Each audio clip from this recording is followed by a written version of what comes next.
Today we're going to be talking about early Japanese society.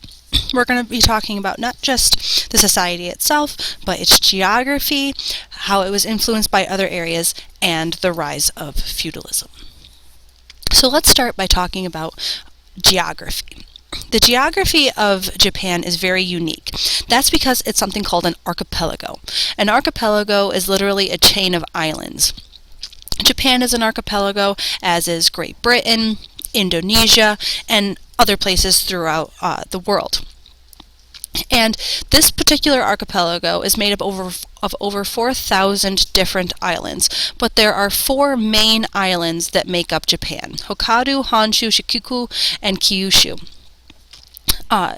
And many of these archipelagos, in order to understand its geography, you need to understand how they were formed. Many of these, like Hawaii, were formed due to volcanoes. And if you know anything from your earth science class, remember anything from your earth science class, a lot of this is due to plate tectonics. When these plates crash into each other, they form mountains, oftentimes volcanic mountains. And for that reason, Japan is extremely mountainous.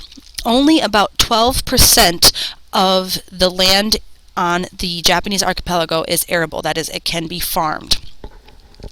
And the people of Japan have had to sort of adapt to this mountainous terrain by doing things like terrace farming, where they would sort of carve steps into the sides of mountains, creating a flat area for them to be able to farm. This also leads to very few natural resources. And this part of Japanese history, their development as part of their geography, is going to play a role in how they interact with people outside of Japan right up until the 1900s, because they have very few natural resources. Additionally, because they're on the Ring of Fire, they have a lot of natural disasters. Typhoons, especially between the mainland of Asia and Japan, you'll find a lot of typhoons. These are like big sea storms that create a lot of problems. In fact, these typhoons not only hurt Japan, but in some cases they've actually helped Japan, where in one instance it kept out invaders. There's also earthquakes, and because of these earthquakes they also see a lot of tidal waves. So taking a look at these two maps. The map on the left is a topographic map. It shows elevation. The areas that are closer to sea level are in green, and the areas that are higher in elevation are in the sort of reddish brown colors. The map on the right shows population density. The areas that are in white have under 200 people per square mile, and the darker it gets, the more people it has, with black being over 1,000 people per square mile, or excuse me, kilometer. So in looking at these two maps, how does topography affect population density? Take a second and jot down your answer.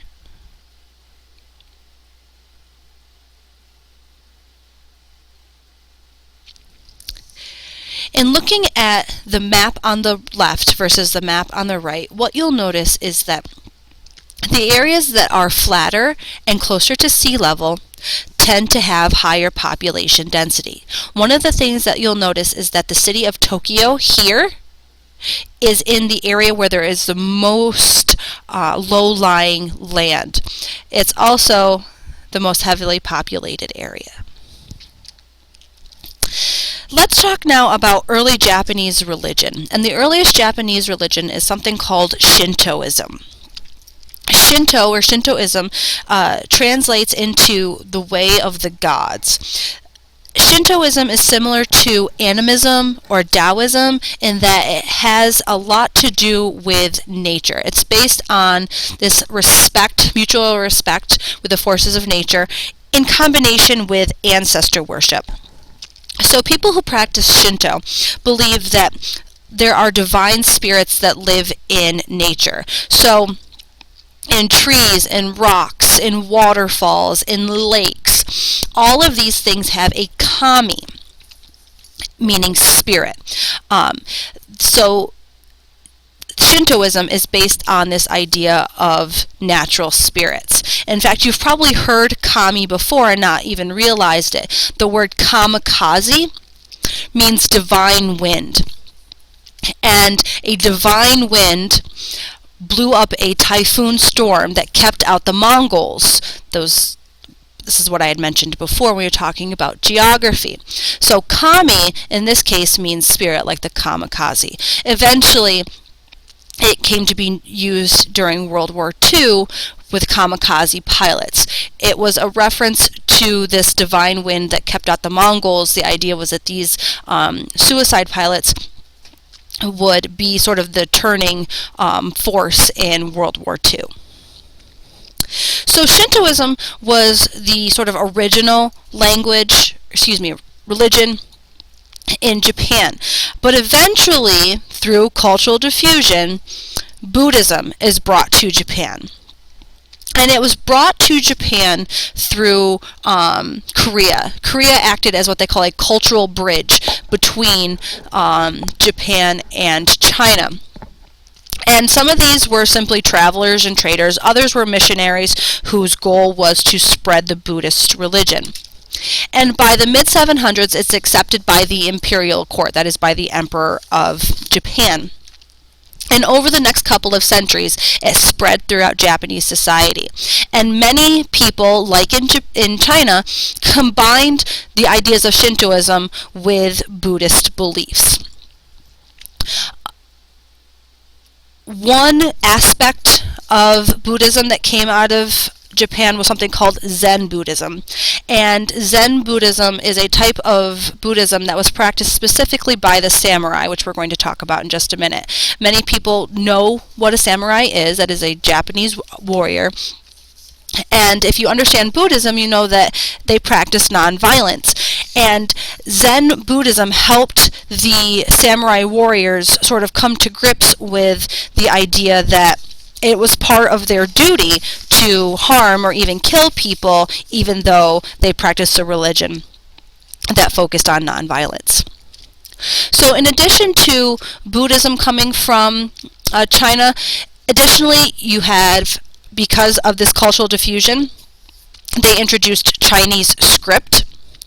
And eventually they kind of change it and make it their own, but this was sort of the basis for Japanese written language. Buddhism, in addition, Confucianism and Taoism was also diffused to Japan through Korea. Their social order. In the time of the Tang and Song, there were the imperial court families. This idea that there was an emperor and then social classes below them in sort of a pyramid. And this is going to be diffused to Japan as well. And Chinese tools and culture. Now the Japanese, though, didn't just take all of these things and just incorporate it into their culture. The Japanese are very good at something called selective borrowing. And selective borrowing is the idea that you adopt certain aspects of one culture but ignore other aspects. So not everything that was brought to Japan from China they just willingly accepted. For example, China had the civil service exam. Remember, this was the exam that people had to take to get government jobs. They didn't accept that. Why? Because they believed in this rigid class system, that it didn't matter about how much education you had or what family you came from. You had to, there was no way to move up in the social ladder. The mandate of heaven.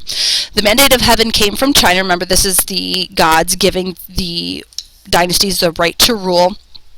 This was not accepted in Japan because even though they have an emperor and they have dynasties, they consider their emperor to be a god. So there's no way for, as part of the mandate of heaven, the gods granting and then taking away this right to rule. They are always a god. Their written symbols, as I mentioned before, the first written language came from China, but they sort of changed it and made it their own and developed something called the kana.